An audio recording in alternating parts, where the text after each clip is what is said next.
Yes.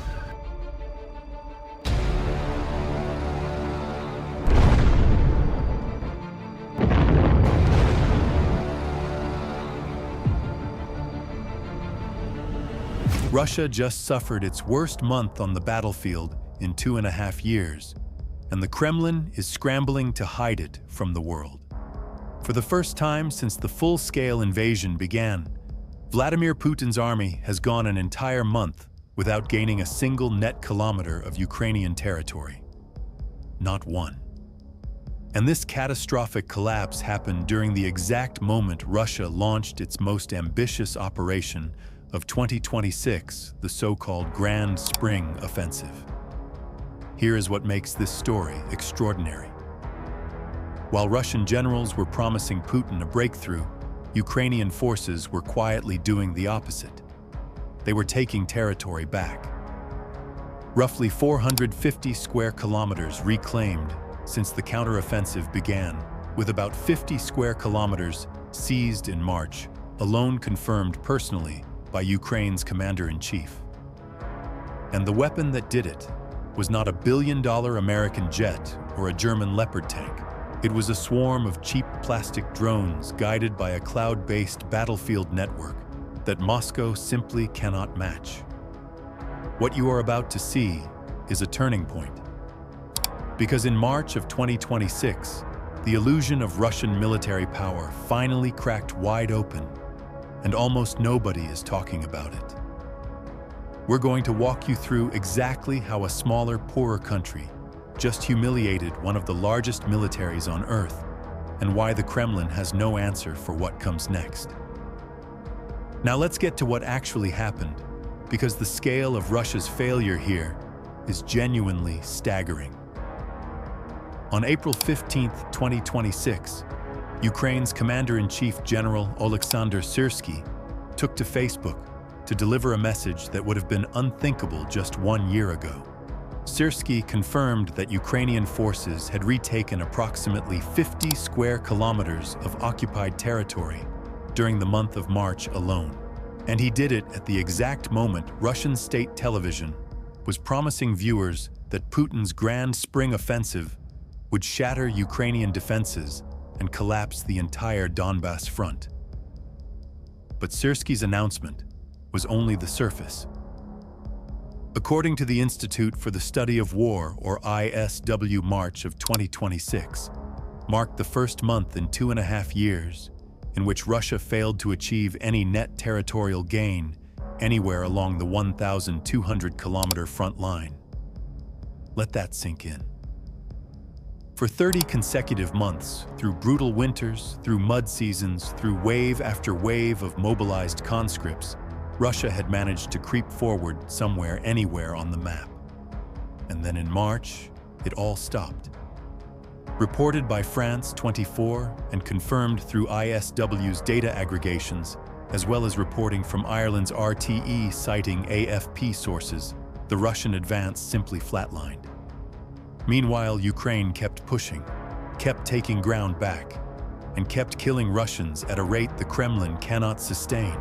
The casualty figures are where this story becomes truly devastating for Moscow. Al Jazeera reported on April 10th that Russia suffered 35,351 casualties in March 2026 alone. That is a 29% increase over February, and it represents the single highest monthly casualty figure of the entire war. To put that in perspective, Russia lost more soldiers killed and wounded in 1 month than the entire pre-war active duty strength of the British Army. 35,000 men shattered in 31 days for zero net gain on the map. And here is the detail that should terrify every Russian general still breathing. According to reporting by Euromaidan Press, 96% of those casualties were inflicted by Ukrainian drones, not artillery, not Western-supplied missiles, not tanks, drones. Cheap, deadly, and multiplying faster than Russia can replace its dying infantry. In other words, the most expensive conventional army in Europe is being chewed apart by unmanned aircraft that cost less than a used sedan. Ukrainian foreign intelligence estimated that Russia's recruitment machine is now failing to keep pace with a projected shortfall of approximately 65,000 soldiers against Putin's year-end target. The Moscow Times, one of the few remaining independent Russian news outlets, reported that Russia's economy in 2026 is being strangled by war-spending, rising taxes, and slowing growth, a combination that makes replacing those 35,351 men economically ruinous. And yet Russian commanders are still ordering them forward, wave after wave, into drone-saturated kill zones where nothing survives. And this is where things start to shift, because the story isn't just about what Russia lost. It's about how Ukraine made them lose it. We'll be breaking that down piece by piece. And some of what you're about to hear has not been reported anywhere in mainstream Western media. Let's talk about the first piece of this puzzle, which is the collapse of Russia's Grand Spring Offensive itself. Moscow had been telegraphing this operation for months. Satellite imagery showed troop concentrations along the Konstantinovka, Lyman, and Pokrovsk axes. Analysts expected Russia to pour fresh forces into Donetsk, push toward Dnipropetrovsk, pressure Zaporizhzhia, and launch probing attacks toward Oleksandrivka in a coordinated multi-front assault. On March 24th, Al Jazeera reported that Russia opened the offensive with a deadly daytime barrage, including 948 drones and missiles in a single wave, trying to overwhelm Ukrainian air defenses and open breaches for ground forces to exploit. It was supposed to be the hammer blow of 2026. It was a catastrophic failure. The Ukrainian military, operating under a doctrine they now call active defense, absorbed the opening strikes and immediately turned Russia's momentum against itself. Instead of digging in, passively Ukrainian brigades conducted selective counterattacks at the precise moment Russian formations were stretched thin and logistically exposed. On the southern front, Ukraine pushed back across roughly 300 square kilometers by February 20th. In March, they added another 150 square kilometers. By the time Russian commanders realized what was happening, their spring offensive had stalled everywhere except in a few narrow, meaningless pockets where they traded 1,000 casualties for a tree line. The Kupiansk sector in Kharkiv is where this really becomes humiliating for the Kremlin. Back in December of 2025, Russia threw everything it had at capturing Kupiansk. That attack was shattered. Ukrainian forces not only held the line, but began rolling Russian positions backward. By March, Ukraine was counterattacking aggressively in Kupiansk itself. And Russian troops, they were reportedly so disorganized that entire units were surrendering rather than face another wave of Ukrainian FPV drones. The pace of Russia's overall advance in 2026 had collapsed to about 2.58 square kilometers per day. Compare that to March of 2025, when Russian forces were advancing at 12.9 square kilometers per day. That is a five-fold reduction in 12 months. In military terms, that is not a slowdown. That is a death spiral. Now, the second piece of this puzzle is the weapon that made it all possible. And this is where Ukraine's asymmetric dominance becomes impossible to deny. FPV drones, short for first-person view drones, have transformed the battlefield in a way that no military analyst predicted before 2022. These aren't exotic platforms. Many of them cost between $400 and $600 to build. They are assembled in workshops, scattered across Ukraine in basements, in converted warehouses, in garages. Small teams of engineers and volunteers, many of them women and older men who cannot fight on the front line, are manufacturing these weapons at an industrial scale that Russia simply cannot match. And yet these plastic quadcopters are now killing Russian soldiers, destroying Russian tanks, and blowing up Russian artillery at a rate that makes traditional Russian doctrine completely obsolete. A single operator sitting in a bunker kilometers from the front line can pilot an FPV drone into the open hatch of a T-90 tank and destroy $4.5 million of Russian armor with a weapon costing less than a nice dinner in Moscow. That is not warfare as anyone studied it at the Frunze Military Academy.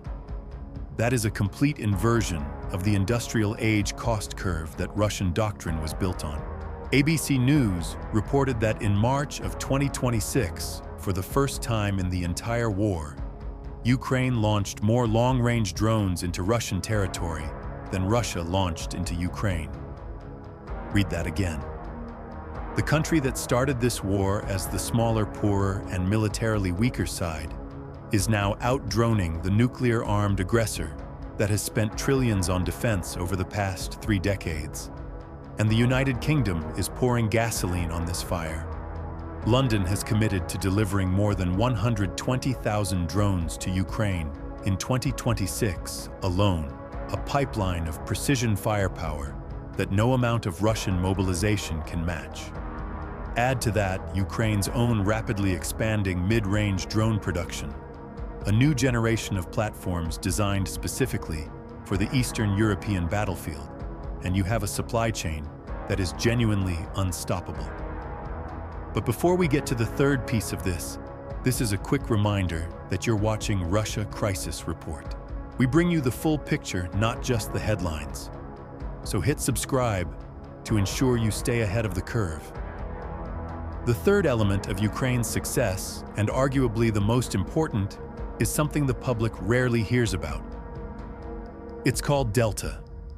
Delta is Ukraine's cloud-based battlefield management system, and it is quietly doing to Russia what AWACS did to Iraq in 1991.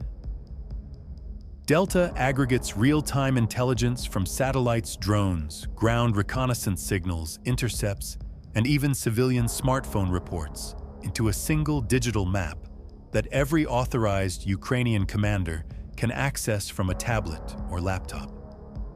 A Ukrainian drone operator in a trench outside Pokrovsk can see in real time exactly where Russian armor is massing, what direction it's moving, and what the optimal strike window looks like.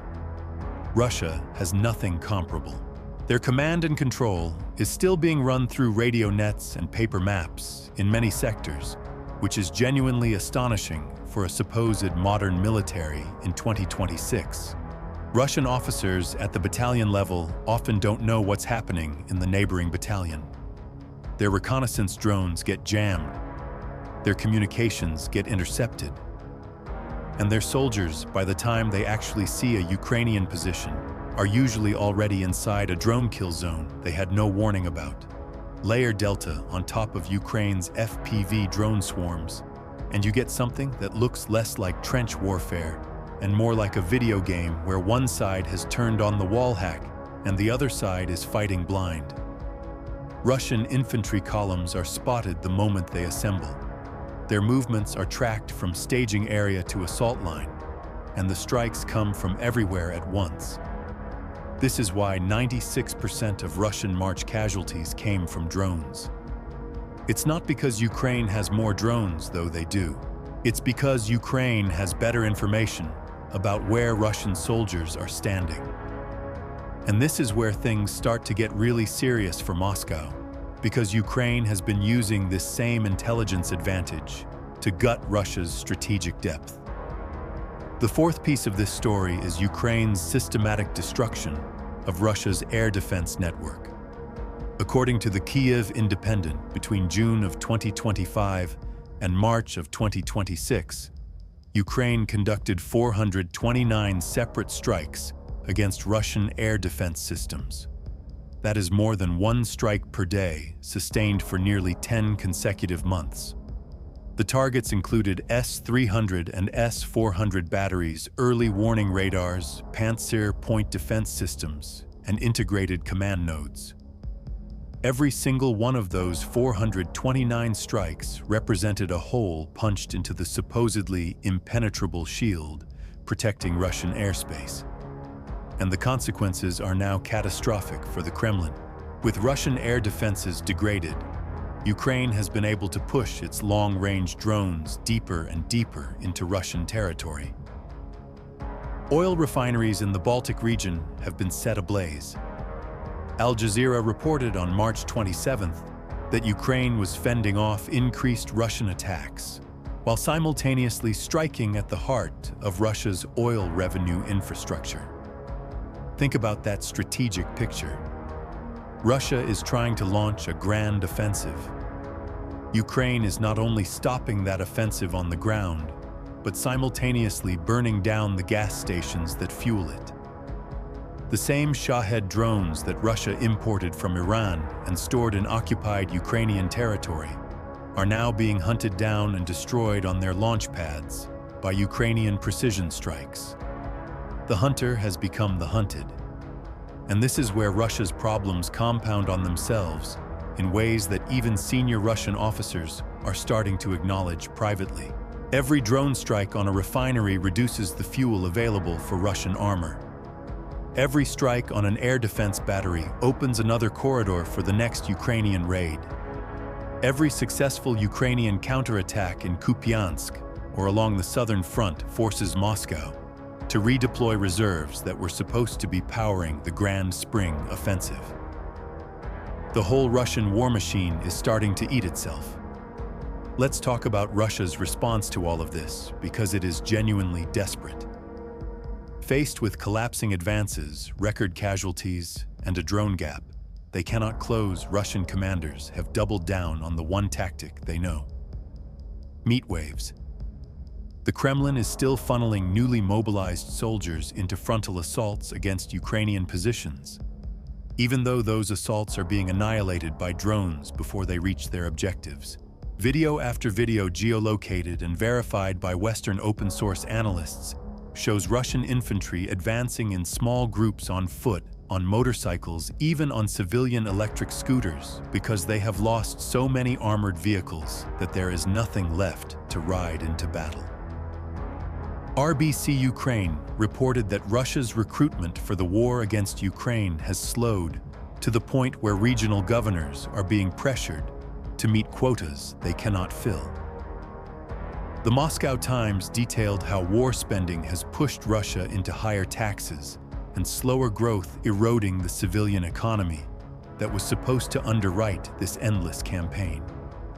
Signing bonuses for new recruits have ballooned to levels that entire regional budgets cannot sustain. And still, the recruitment numbers fall short. The 65,000 soldier gap is not a small accounting error. It is a structural crisis that gets worse every month. And yet, Putin cannot stop, because stopping means admitting that the Grand Spring offensive failed. Stopping means explaining to the Russian public why 35,351 of their sons became casualties in a single month for zero territorial gain. Stopping means confronting the reality that a country one-third Russia's size with 1/4 the population has outfought, out-innovated, and out-manufactured the Russian war machine on the decisive weapon system of the 21st century. And that is a political cost Putin cannot pay.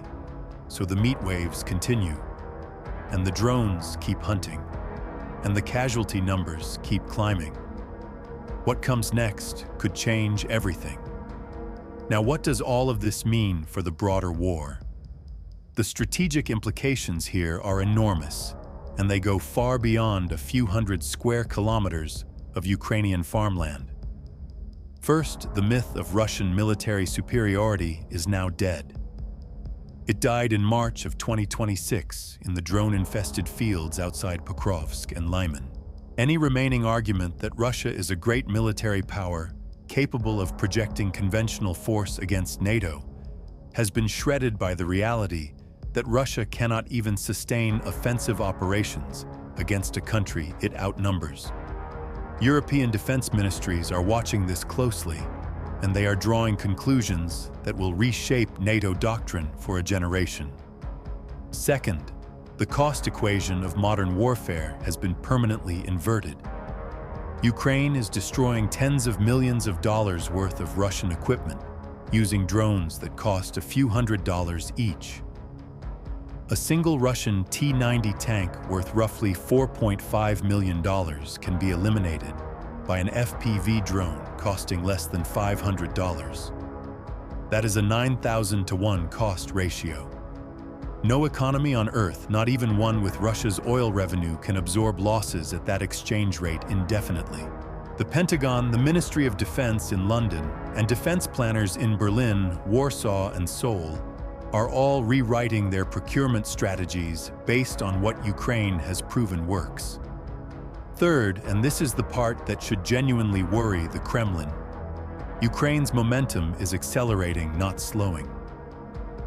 The 50 square kilometers retaken in March is happening while Russia is supposedly on the offensive. What happens when Ukraine's long-range drone pipeline from the UK hits full volume in the summer? What happens when Delta's integration with Western intelligence deepens further? What happens when the next round of Western air defense systems arrives to shield Ukrainian cities, while Ukrainian drones continue to strike Russian refineries at will? The trajectory points in only one direction, and it is not a direction Moscow wants to think about. The Kremlin's information apparatus is already in panic mode, flooding Russian state media with fabricated maps showing advances that satellite imagery flatly contradicts. Russian mill bloggers, who used to be the loudest cheerleaders of the war, are now openly complaining about command incompetence, equipment shortages, and the senseless waste of manpower. Some have been arrested, others have been silenced. But the soldiers on the ground know the truth. The mothers of those 35,351 casualties know the truth. And the analysts at ISW, at France 24, at Russia Matters, at the Harvard Kennedy School are documenting it week by week in meticulous detail for history to judge. What comes next for Russia is going to be painful, and it is going to be public. Because there is no hiding a collapsing offensive when the whole world is watching it happen in real time. The summer of 2026 is going to bring decisions in Moscow that Putin has spent 3 years avoiding, and none of them end well for the Kremlin.